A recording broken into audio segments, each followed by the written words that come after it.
I woke up with a needle in my arm and a monitor beeping beside my head. For a second, I thought I was dreaming. Then I saw the gray curtains, the 4-drip, the nurse adjusting my oxygen. "You fainted," she said gently. "Severe exhaustion. Your blood pressure bottomed out." My mouth was too dry to speak. My body? Empty. Not of pain, of care. Like it had finally given up after holding too much for too long. I blinked at the clock. 12 hours. That's how long I'd been unconscious. 12 hours in the hospital. And not a single call from my family. Not a missed FaceTime from my mom. Not a voicemail from my sister. Not a "how are you?" Just one notification waiting on my phone. "Claire, hey, can you still cover my car payment? It's due today." That's it. I stared at the screen like it had cursed me. I was lying in a hospital bed, wearing a gown I didn't remember putting on, heart rate climbing again from rage. And my sister just wanted money. Not, "Are you okay?" Not, "Do you need anything?" Just another bill I was expected to cover. And in that moment, something inside me snapped. But not loud. Not like glass. Like rope.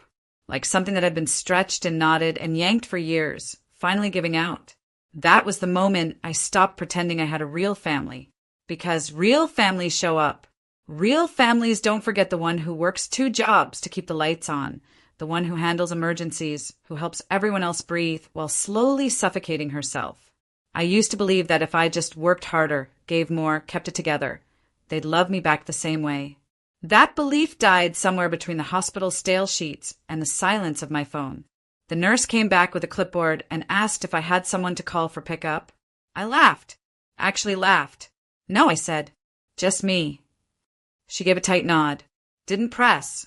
Maybe she'd seen it before. On the ride home, in the back of a cheap rideshare I could barely afford, I stared out the window and made a decision. I wasn't going back. Not just to the apartment I couldn't afford. Not just to the job that drained me. Not just to the role I'd been forced to play my whole life. The fixer, the provider, the emotional punching bag with a nice smile. No, I was done. 3 days later, I made one move. Just one. And that's when my mom called, breathless, panicked, voice shaking. And for once, I didn't answer. My name is Riley Morgan. And from wherever you're watching this video, stay with me. Because the day I collapsed was the day I finally stood up. I didn't grow up in chaos. Not the kind you see in movies. No screaming. No broken dishes. No slammed doors. Just need.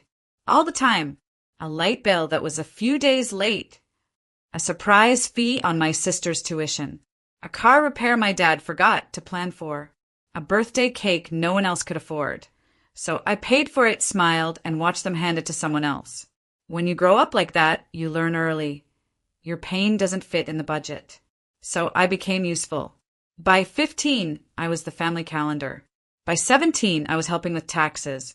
At 22, I was putting half my paycheck toward my parents' mortgage. Not because they asked, but because they expected. No one clapped. No one asked if I was okay. If I liked my job. If I ever wanted a day off. They assumed I was built for it. All endurance, no needs. And in their eyes, my sister Claire? She was the baby. The delicate one. The emotional one. The one who needed rides and support and endless second chances. She borrowed money from me at least once a month. Sometimes more. Sometimes with interest. Sometimes with guilt. "You know I'd do it for you," she'd say. But we both knew that wasn't true. The last time I tried to say no, she cried. Said I was abandoning her. Said I was being cruel. So I gave in. Again. I always gave in. And every time I needed them, the room got quiet. When I had my first panic attack at work and called my mom, she said, "Have some tea and rest. You're strong." When I had to move apartments last minute and needed help with boxes, Claire said she had a nail appointment. So I moved everything alone. In the rain. Still, I kept showing up. I went to every birthday party. Sent gifts. Checked in. Held my mom's hand when her best friend died, even though I was grieving a friend of my own. They called me selfless. I called it survival. Because the second I dropped the act, I knew what would happen. They'd say I was ungrateful. Cold. Too much. So I gave and gave until my body stopped asking. until I passed out in the middle of a shift from working 12-hour days back to back, until I woke up with no one by my side. That's betrayal, not the dramatic kind, the quiet kind, the kind that hugs you while draining you, that calls you the strong one so they don't have to carry anything. And I carried it all until I couldn't, until I had to choose between being loved and being alive. And for once, I chose me. Coming home from the hospital felt fake, like stepping into someone else's life, a version of me that still belonged to people who never truly claimed me. The apartment was exactly how I left it, a pile of laundry on the chair, 2 unopened bills on the counter, a half-eaten protein bar on the desk. Except now I was seeing it for what it really was. Not a life, a trap. The air was stale, my body still weak. I had bruises on my arm from the fall. I hadn't even showered yet when my phone buzzed again. Claire, I need that car payment. They're calling me nonstop. No, how are you? No, what happened? Just urgency for her.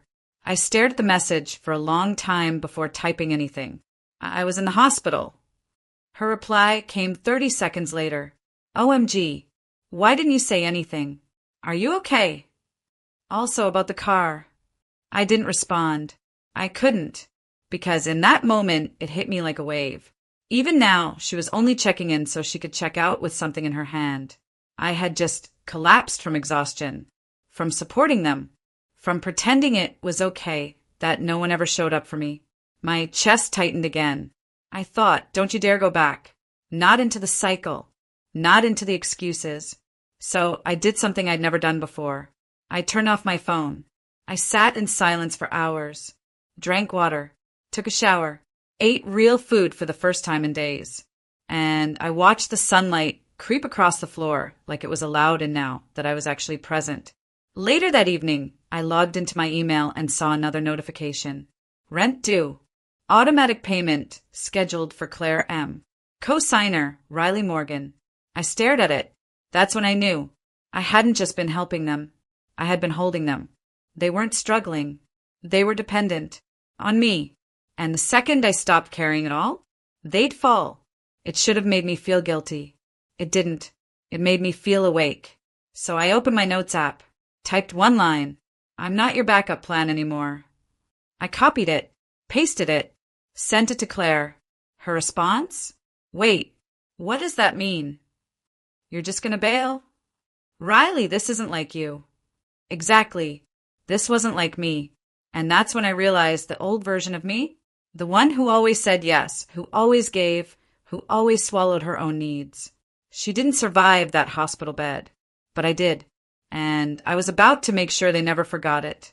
I didn't sleep that night, but not because I was anxious, because I was awake in a way I hadn't been in years.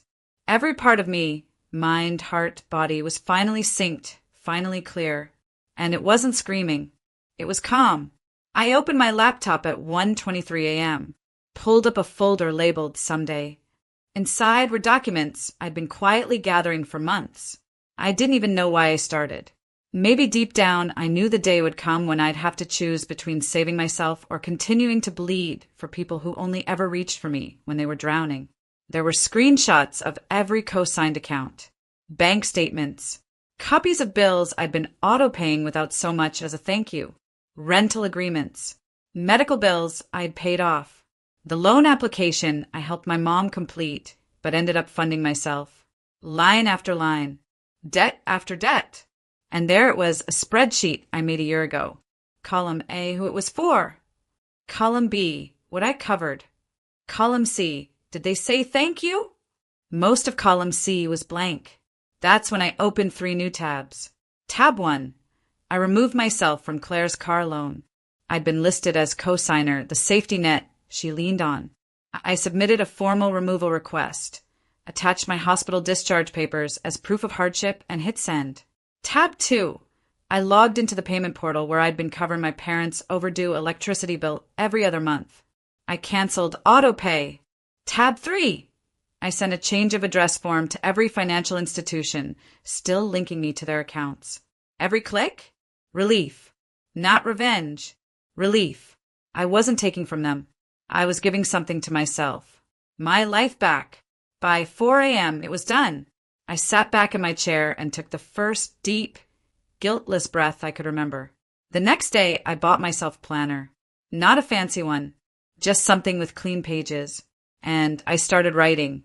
Therapy appointment, meal prep schedule, budget for a solo weekend trip, new job search goals, no columns for family emergencies, no blank spaces left for last-minute rescues. 3 days later, the phone started ringing. Mom first, Claire next, then Dad, who usually didn't get involved. I didn't answer. They texted, "Why are payments bouncing? I thought you said you'd help this month." "Riley, what's going on?" What was going on? They were finally feeling what I had been carrying. And this time, they couldn't hide behind my reliability. They had to look in the mirror without my reflection cushioning the truth. It was their turn to figure it out. And I wasn't going to stop them, because I didn't need to say a word. I'd already made the loudest statement of my life with silence. It started with a text from my mom. "Call me. Urgent." I didn't. The next message came from my dad, the man who rarely texted me unless it was about fixing something. "We need to talk. Rent bounced. What's going on?"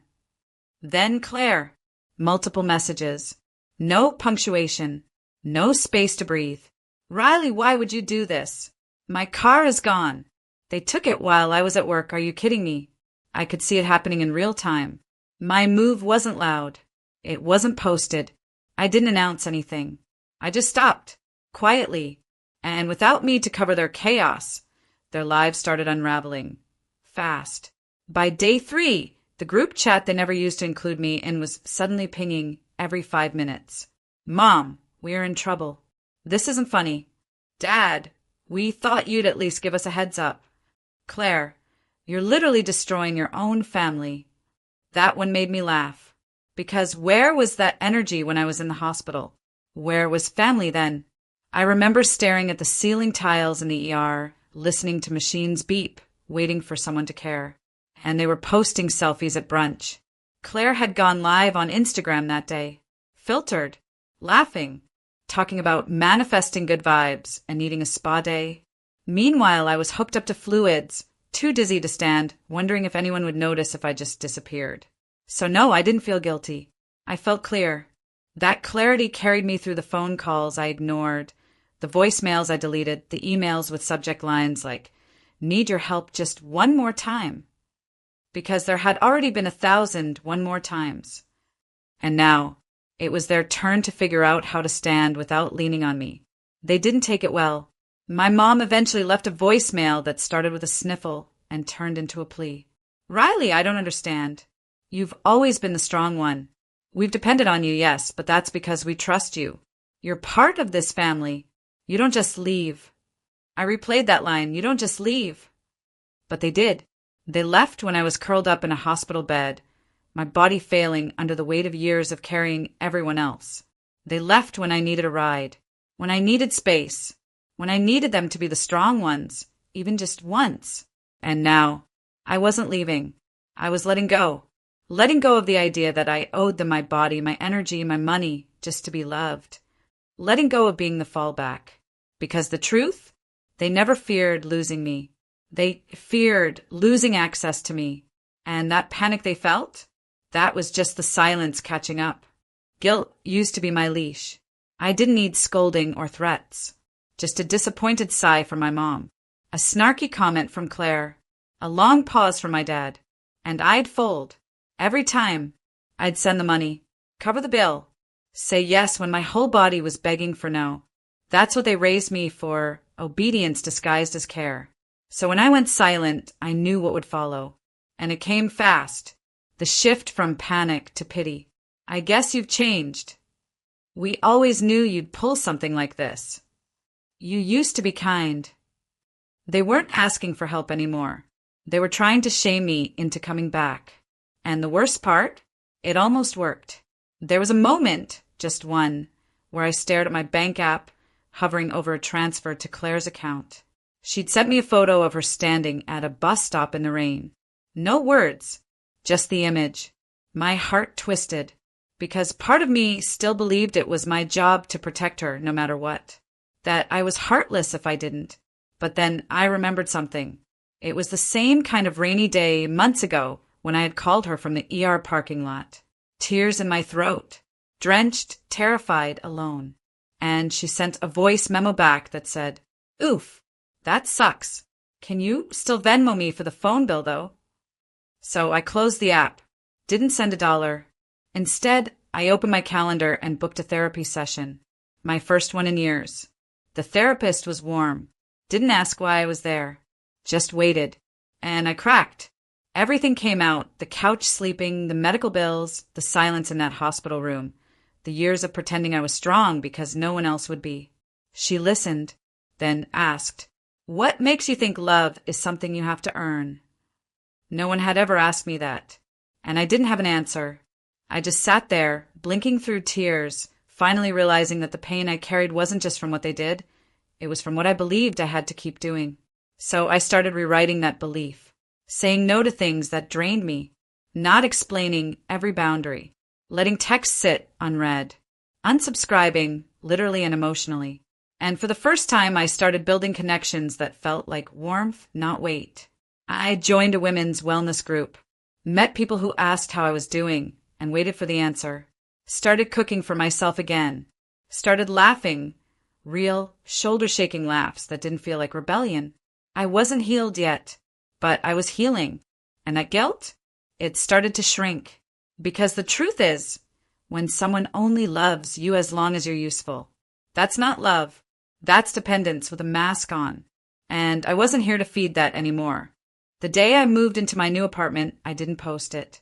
No story, no announcement, no curated corner shot with #FreshStart. Just me, a few boxes, and a deep breath in a space that didn't have anyone else's name on the lease. The walls were bare.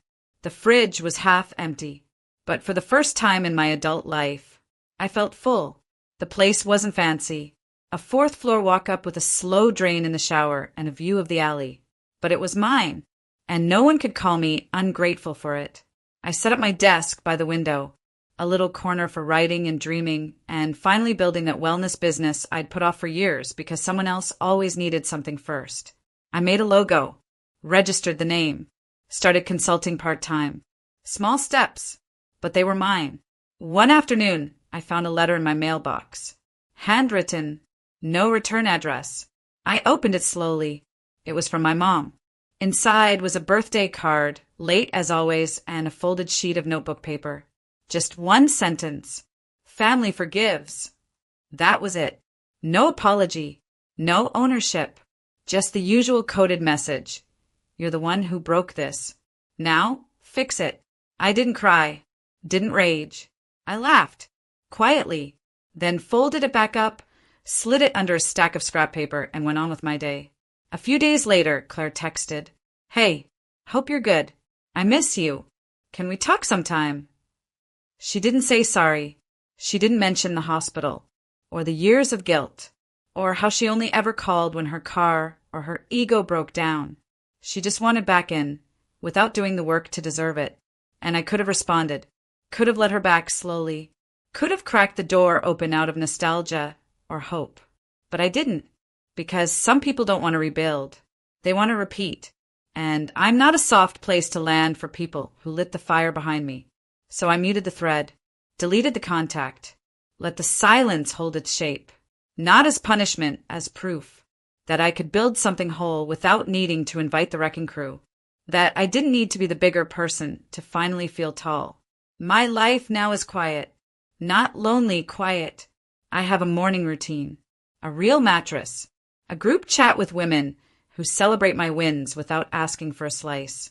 I still think about them sometimes, but not with longing, with distance, the kind that doesn't shrink with time, only expands with truth. The thing about peace is you don't realize how loud your life was until it's gone.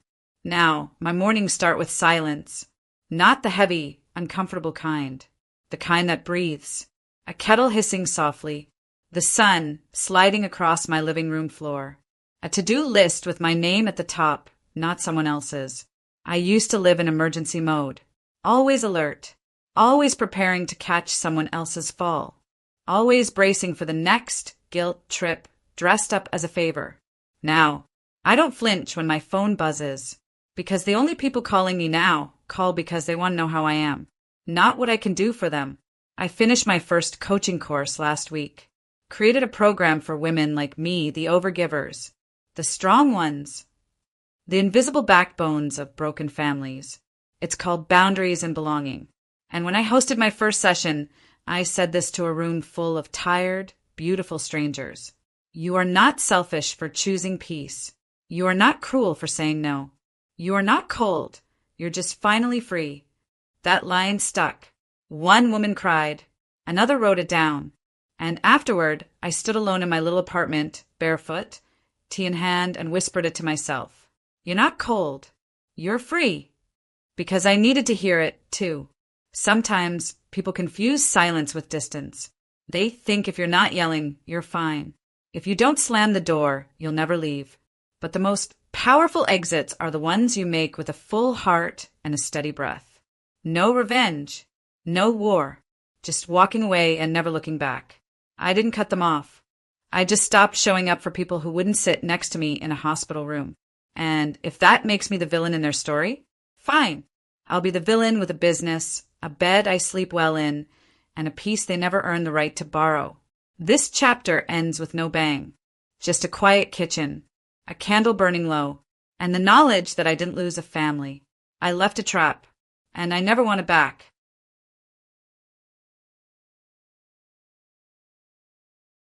They didn't even ask who the father was.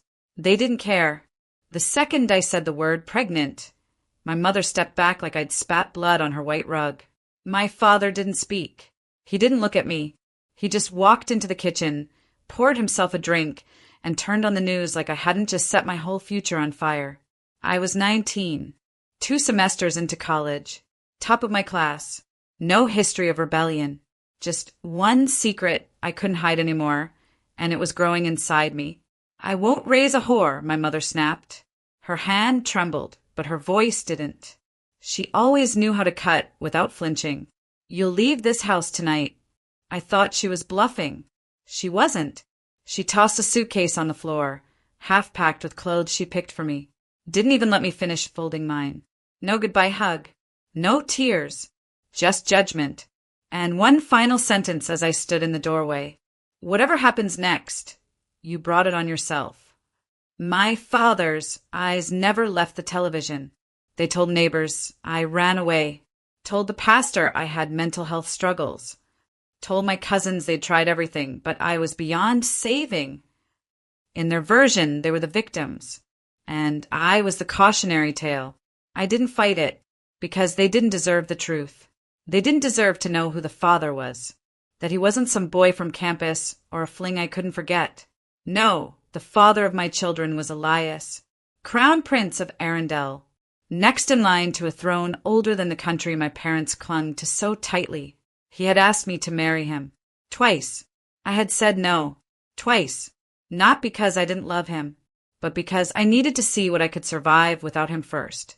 That night, I slept in the back of a friend's car, one hand over my belly, the other gripping the tiny silver bracelet Elias gave me. He didn't know yet. I hadn't told him. I wanted to wait. I wanted the story to be mine first. People love to talk about shame. They love to watch it cling to you like a wet dress, heavy and humiliating. They love a girl with her head down, a girl whose story ends the moment her reputation cracks. But I wasn't a tragedy.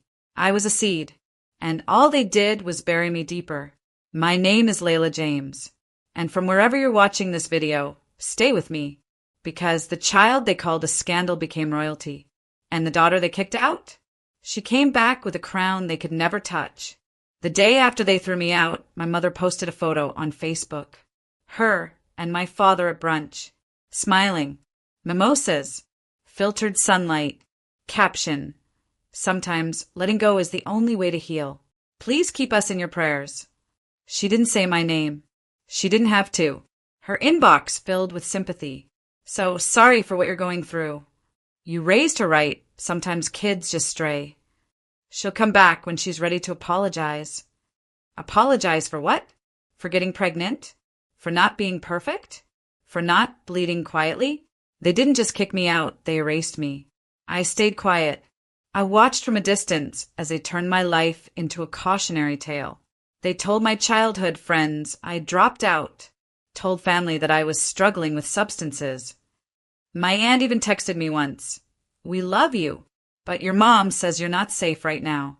Let us know when you get clean." I was 5 months pregnant, living in a shelter, going to work every day with swollen ankles and no one to call. I wanted to scream. I wanted to post the ultrasound photo, tag them all, and write, "Here's the child you disowned, the one with royal blood." But I didn't, because I wasn't going to waste truth on people addicted to their own lies. Elias offered to step in. When I finally told him, he was silent for a long time. Then he said they don't deserve to know, but if you want them to, I'll fly there tomorrow. I said no. I wasn't ready to be the girl on the news. I wasn't ready for the world to look at me and say, "She got lucky." Because it wasn't luck that got me through those nights. It was grit, hunger, stubborn hope. I worked double shifts at a hotel front desk, then folded sheets in the laundry room on weekends. I slept on a mattress with no frame and read baby books under the light of a phone screen. Every time someone looked at my stomach and made a face, I smiled, because I knew something they didn't. I knew what my parents had thrown away, not just their daughter, but the future queen mother of a dynasty older than their judgment. I didn't speak up, not because I was weak, because I was waiting. Let them call me a failure. Let them preach forgiveness while they nailed me to a cross they built out of pride and fear. The longer they lied, the quieter I became. And the quieter I became, the more dangerous the truth grew. Because when it finally came out, it wouldn't just clear my name. It would bury theirs. I didn't tell Elias everything at first. He knew I was gone, knew my parents had reacted badly, but I kept the details vague. I didn't want him to see me like that. Bruised not from violence, but from being unwanted. We'd met during a study abroad program. I was tutoring international students in advanced literature. He was just Eli then, a quiet guy with perfect posture and eyes that listened before his mouth did. When I found out who he really was, His Royal Highness Elias of Arundel, he smiled and said, "Does it change anything?" It should have, but it didn't. He loved books. I loved silence. We both hated cameras. We were just easy. He wasn't supposed to fall for me, and I wasn't supposed to fall pregnant. But here we were. When I told him I was having twins, he cried. Not out of fear, out of awe. He placed both hands on my stomach and whispered, "They'll have your fire." I almost told him to come rescue me, to take me home, to bring me into the palace and let the world see I wasn't what my family made me out to be. But I didn't, because I needed to know what I was made of without a title behind my name. So he kept it quiet. He wired money once for medical bills. I sent it back. He offered a private doctor. I refused. "I need to do this first," I said. "For me." He didn't argue. He just said, "Then when you're ready, I'll be waiting." Some nights, I questioned it all. Was I stupid for walking away from a literal palace? Was I punishing myself to prove a point to people who weren't even watching? But then I'd feel one of them kick, or I'd hear both heartbeats in the sonogram room, and I'd remember I wasn't alone. Not anymore. My children would grow up knowing who they were. Not just royal, not just heirs, but survivors, born of grit, not just blood. My parents thought they'd ended my story, but I was just beginning to write the part they'd never be allowed to read. When I gave birth in a public hospital, there were no royal doctors, no golden cribs, no silk, just me, sweat-soaked and sobbing, whispering their names into the world. Leora, Thane, two perfect souls with royal blood and a mother who had learned to kneel for no one. When I held them, something inside me shifted. I didn't just survive them. I became undeniable. And whether the world found out tomorrow or 10 years from now, the truth was coming. And when it did, the people who called me shameful would have to bow to what I brought into this world. There was no fairy tale beginning. No red carpet rolled out when I brought the twins home. Just a one-bedroom apartment above a bakery, a second-hand crib I painted myself, and lullabies sung over the hum of a broken radiator. It was hard, the kind of hard no one claps for, but it was mine. I took on night shifts, answering phones at a taxi dispatch, cleaned offices on weekends, sold handmade baby wraps on Etsy in between feedings. And when the twins napped, I studied business, branding, supply chains.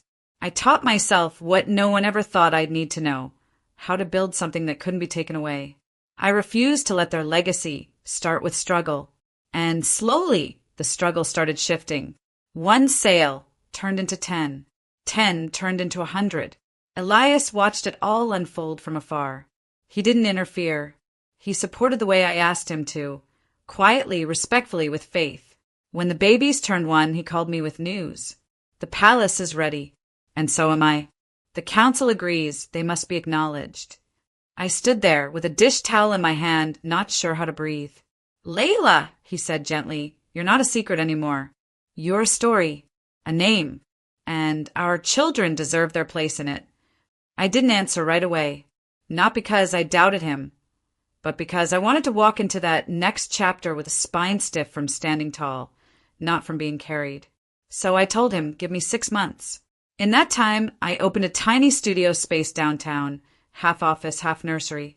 Started a brand around the wraps I used to sew by hand, twine and grace, a symbol of everything I'd done with nothing but thread and willpower. When the first press piece came out, Single Mom Side Hustle supports hundreds of families, it wasn't about royalty. It wasn't about revenge. It was about work, about a woman who had been thrown out with nothing but her name and turned it into something worth remembering. And just as that article made its rounds, the invitation arrived, a gold-trimmed envelope with the Arundel crest, sealed and formal. No public announcement yet, just the first step, an official press conference. The world would finally know who the twins were, who I was, not as a girl who made a mistake, but as the woman the future bowed to.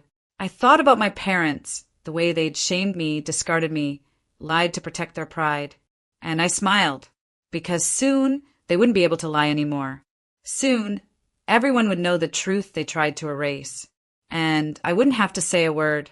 The press conference was held in the palace's east garden. Cameras lined the marble path. Guards stood like statues. There were whispers, rumors, tabloid guesses. No one knew exactly what to expect until I stepped forward.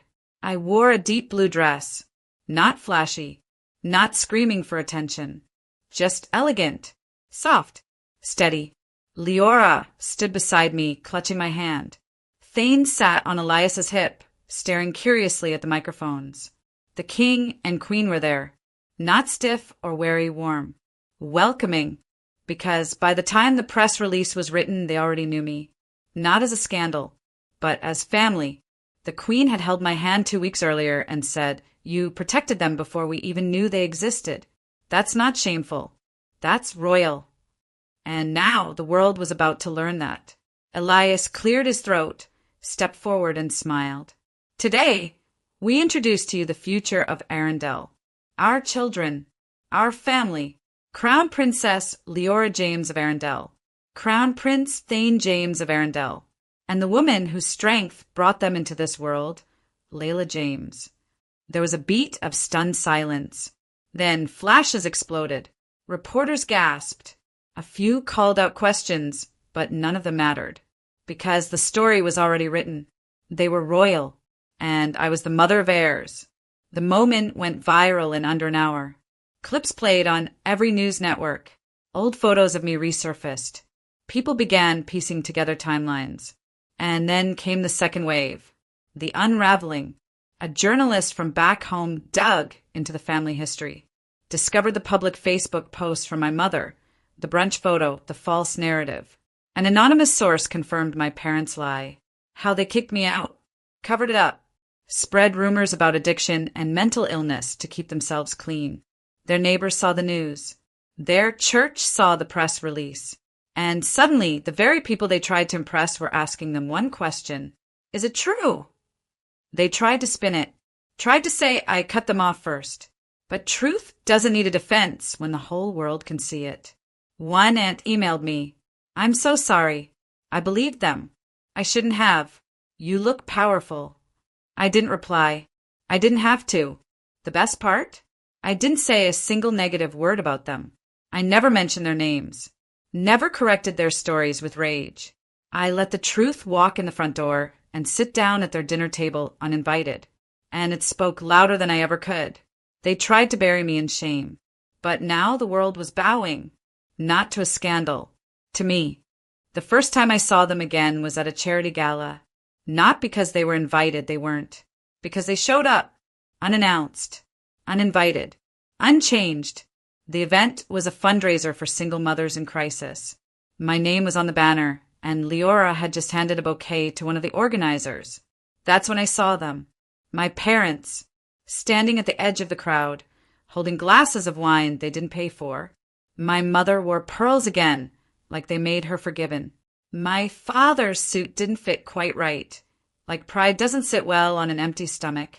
They looked older, thinner, tired, like people who had been clinging to status with fingers they no longer had strength to close. I turned slightly, made eye contact, didn't move. My mother came to me first.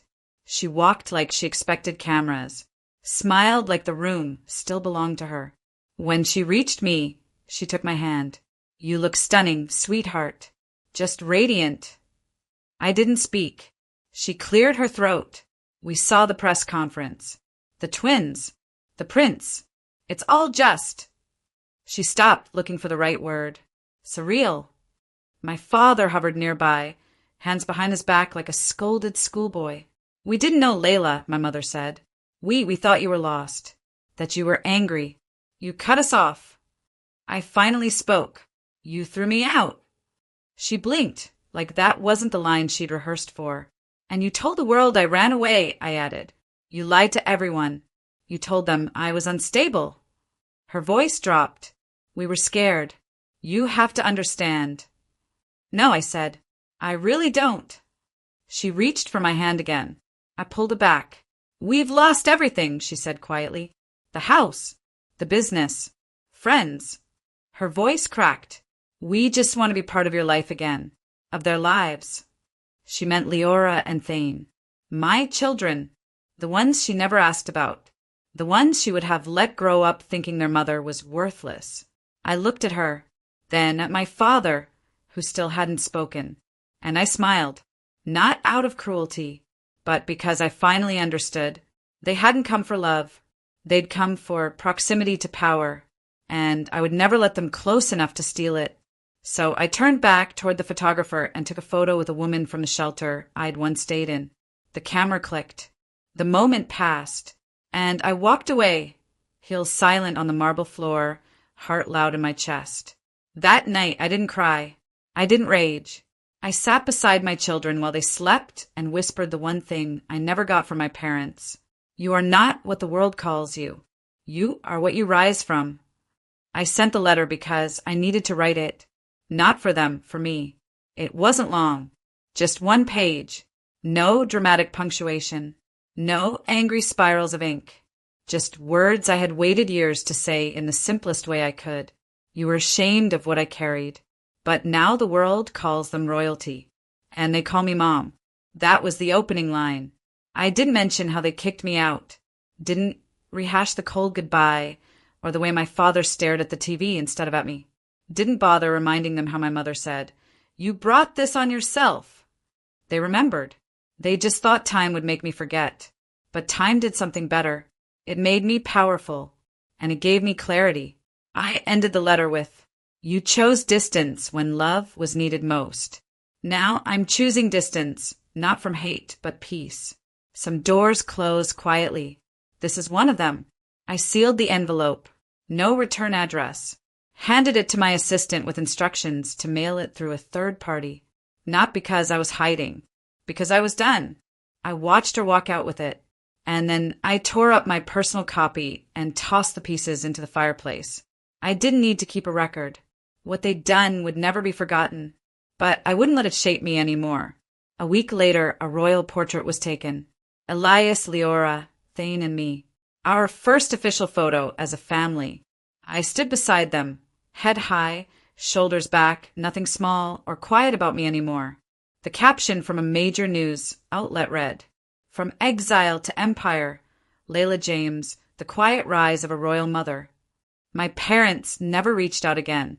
I imagine they read the articles, watched the interviews, maybe even saw me on television, standing behind Elias at a state dinner, listening to him introduce policy on education reform.